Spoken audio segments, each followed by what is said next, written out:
Jeff Bezos, welcome. Thank you. You are a man who embodies innovation. So what place does innovation actually have in a museum that wants to archive it? I mean, how do you inspire the kind of innovation you'd like to see in the world?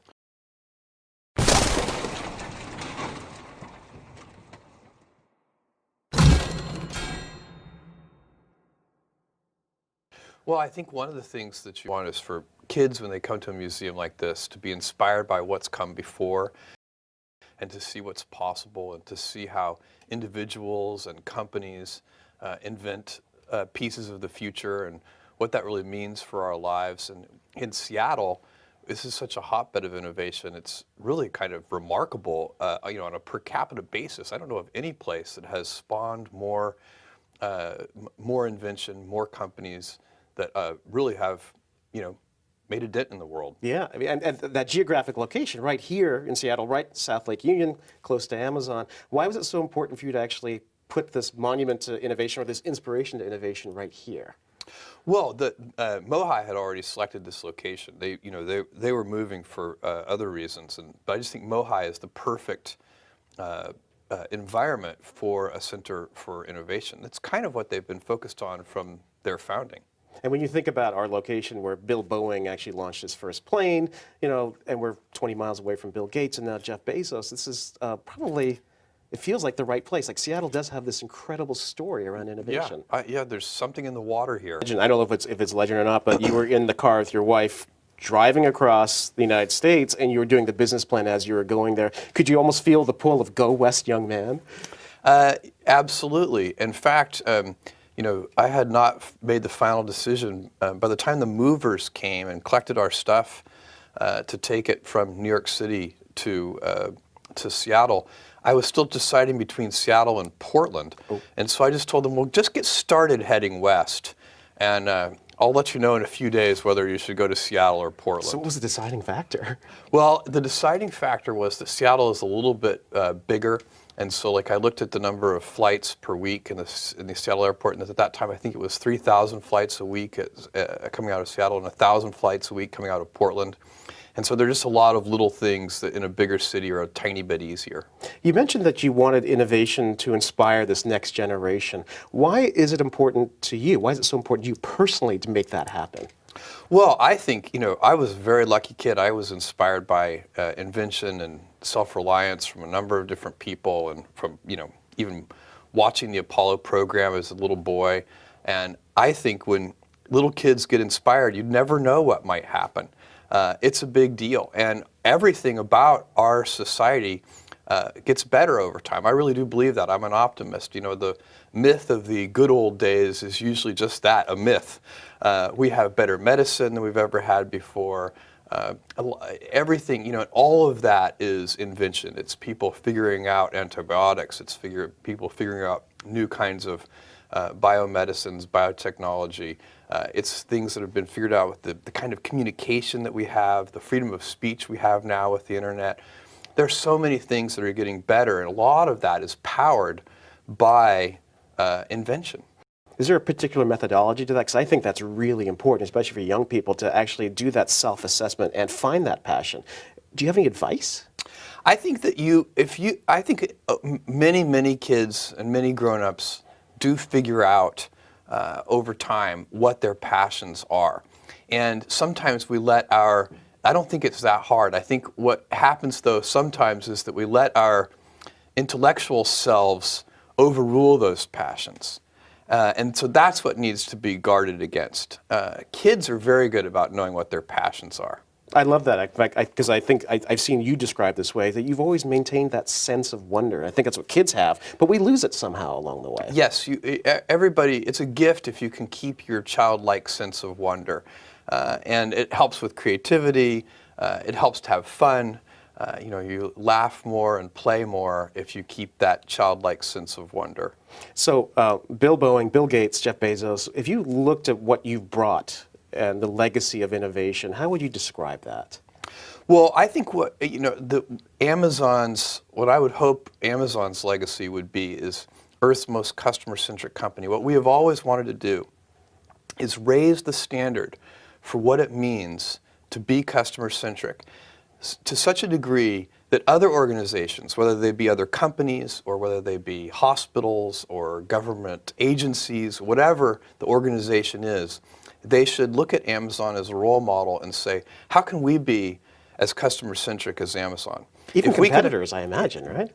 hopefully competitors as well. But if we could make, if that could be our legacy, that we kind of raised the general idea of what it means to be customer-centric, that would be a huge accomplishment. It would be accomplishing a mission that's much bigger than ourselves. Harvard Business Review called you recently the most successful living CEO. And Steve Jobs obviously was listed as well. What does that mean to you as you consider your own leadership style? Well, I think if you look at the big ideas at Amazon, what we're really focused on is thinking long term, putting the customer at the center of our universe, and inventing. Those are the three big ideas, and they work well together. I don't think that you can invent on behalf of customers unless you're willing to think long term, because a lot of invention doesn't work. If you're going to invent, it means you're going to experiment, and if you're going to experiment, it means you're going to fail, and if you're going to fail, you have to think long term. So these three ideas, customer centricity, long-term thinking, and a passion for invention, those go together. That's kind of the Amazon cocktail. That's how we do it, and by the way, we have a lot of fun doing it that way. That long-term thinking especially is what I find so powerful, because you have been known to be somebody who is going to plant seeds and just wait. How do you deal with the pressure of, say, Wall Street, or you have a dot-com crash? I've never seen you panic. You stay the course and you sort of stick to your script. How do you do that, and how do you advise us to sort of internalize that as well as a strategy? Well, I think that if you're straightforward and clear about the way that you're going to operate, then you can operate in whatever way you choose. And we don't even take a position on whether our way is the right way. We just claim it's our way. But Warren Buffett has a great saying along these lines. He says, you can hold a ballet, and that can be successful.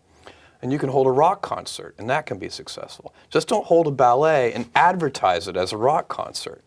And so you need to be clear with all of your stakeholders with, are you holding a ballet or are you holding a rock concert? And then people get to self-select in. We hire people who are really motivated by building new customer experiences. They like to pioneer. They like the rate of change. They wake up in the shower motivated by thinking about customers. And occasionally somebody joins Amazon who their primary motivation comes from thinking about competition or competitors. And those people can find Amazon a little dull. Again, it's not about right or wrong. It's just that different people are motivated by different things. And what happens with corporate cultures is that over time,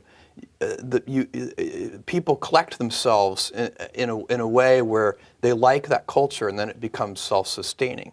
And so we really have a group, deep in our corporate DNA at this point, is people who like to pioneer, people who like to invent. We like going down blind alleys, or narrow alleys anyway, wondering whether they're going to be blind alleys or whether they're going to open up into broad avenues.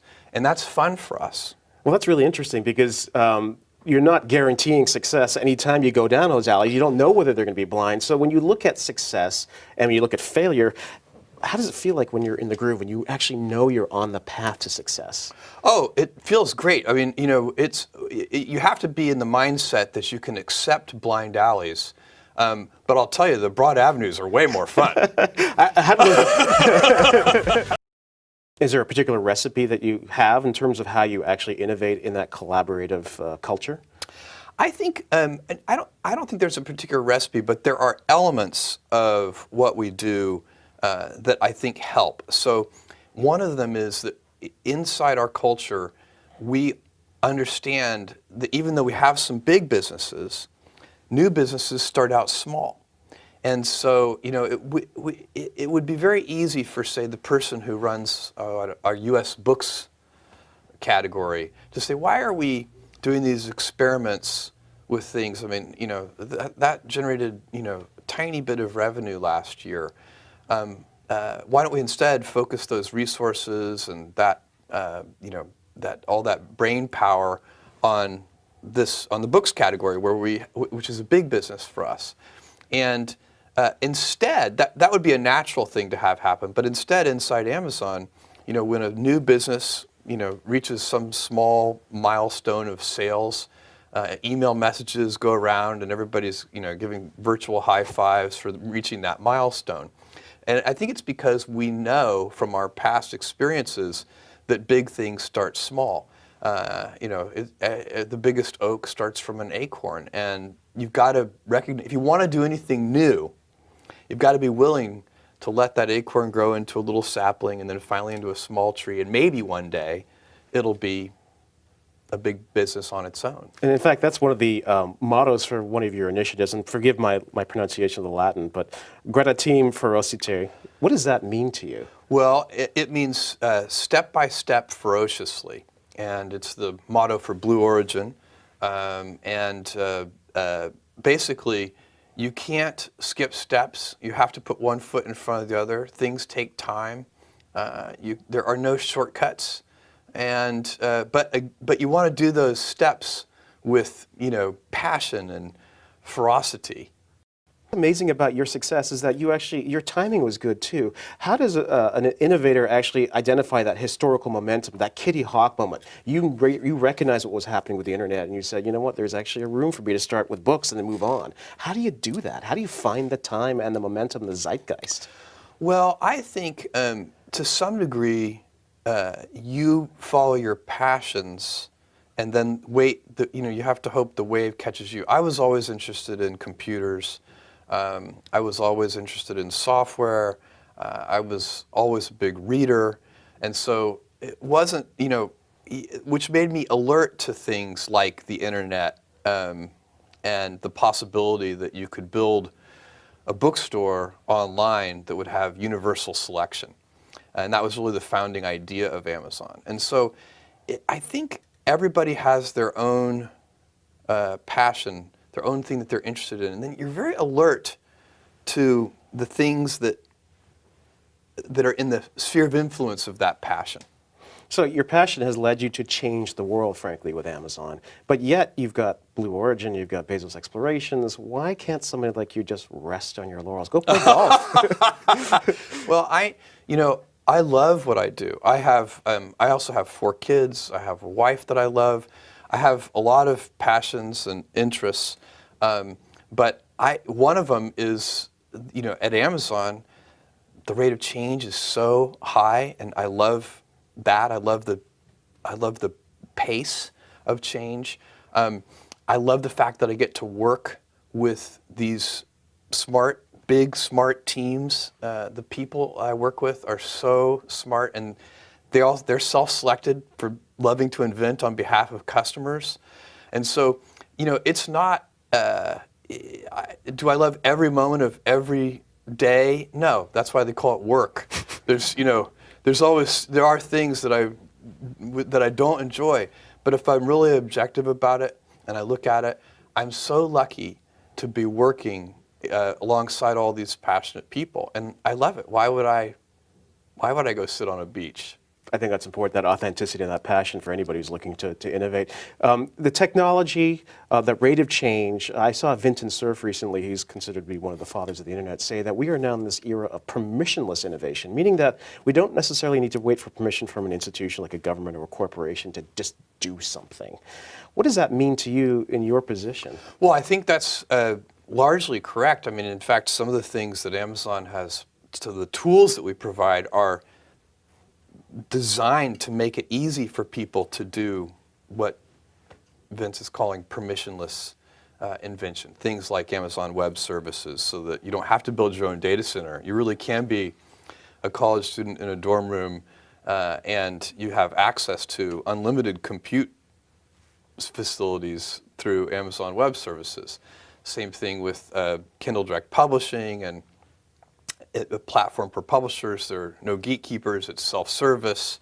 If you've gotten 37 rejection letters, try it yourself. That's what I did. Thanks to you. And then there are other things where I think the scale is such that you do need, big capital. I mentioned earlier, but you're not going to, build a brand new carbon fiber plane like the 787 without the resources of a Boeing. So that you're not going to do in your dorm room. You're not going to invent Kindle in your dorm room either. To build a consumer electronics device like Kindle and to pull all the books together for it and so on. That's a big team effort. Many hundreds of people, working over a number of years. So some things are still, require big teams, lots of resources, many years to pull together, and those are very important innovations too. But he's right that we're on a trend line where every passing year, more powerful things can be done by small teams. And that's interesting because scale and size matter. You mentioned the two pizza meetings, but the danger is if somebody is successful as you, Amazon being successful, you have potentially a lumbering giant. How do you remain nimble? Because there is somebody in their dorm room who could eat you up for lunch the next day. My belief on this is, first of all, that's completely correct, and you can never assure anybody that can't happen. But I think if you have a customer-centric culture, that cures a lot of ills, because we wake up, let's say you're the leader in a particular arena, if you're competitor focused and you're already the leader, then where does your energy come from? Whereas if you're customer focused and you're already the leader, customers are never satisfied. So if you're customer focused, you're always waking up wondering, how can we make that customer say wow? How can we, our energy, our passion, we want to impress our customers. We want them to say wow. And that accountability really matters to you as well. You're Absolutely. very accountable to your customers. We love it. It's that kind of divine discontent comes from observing customers and noticing that things can always be better. When you look at education, Amazon has this incredible technology. Is there ways to sort of turn Amazon's technology towards helping sort of the educational challenges that we face in this country right now? Yeah, I think there are. And in fact, we're doing some things with Kindle now. We have something called Whispercast, which lets schools manage fleets of Kindles. But I think that's just the tip of the iceberg. I think that we are, if you look at things like the Khan Academy and some of the other things out there on the horizon, I think there is a real chance that technology may ultimately fulfill its promise of helping with education. I think people have hoped for that for a long time, and it hasn't really ever come to fruition, not in a big way. But I'm still very optimistic that may happen, and in fact, maybe some of the kids who visit Mohi will be the ones who will really figure it out.